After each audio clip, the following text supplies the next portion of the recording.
Hey y'all, it's Brett and I am out here at our beautiful ceremony site. So today I just wanted to give y'all a couple of tips for your rehearsal and for the ceremony to make sure that it goes beautifully. So tip number one is to make sure that you have your officiant say, "All rise," when you're walking down the aisle.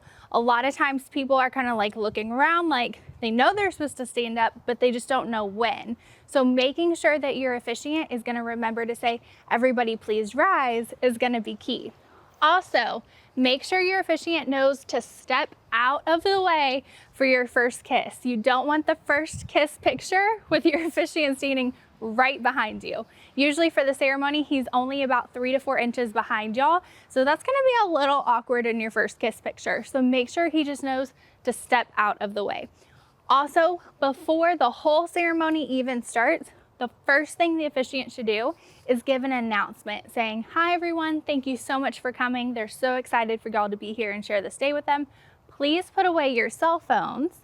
You've hired an amazing photographer. An iPhone picture is not gonna do you justice.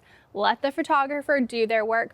Also, you don't want people leaning into the aisles with their phones. I have literally had somebody sitting in the third row with an iPad this big, like this, for the entire ceremony. And so every picture the photographer got from the back, trying to get the whole group, all you see is this guy holding up an iPad, and it's terrible.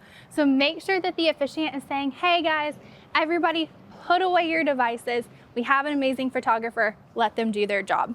Also, make sure that your girls know to hold their bouquet nice and low around the belly button. You don't want to hold it up here. When people get nervous, they tend to do this.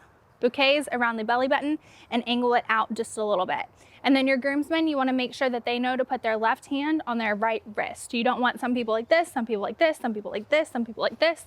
Make sure left hand, right wrist. That way everybody looks uniform and everything looks good to go. Also, make sure that you have a coordinator, because your coordinator is going to be the one lining up the whole wedding party, telling them where to stand, and reminding everyone of all of these special details. So having a coordinator is key to making sure everything goes smooth. I hope this video helped you out, and I'll see you next time. Bye guys.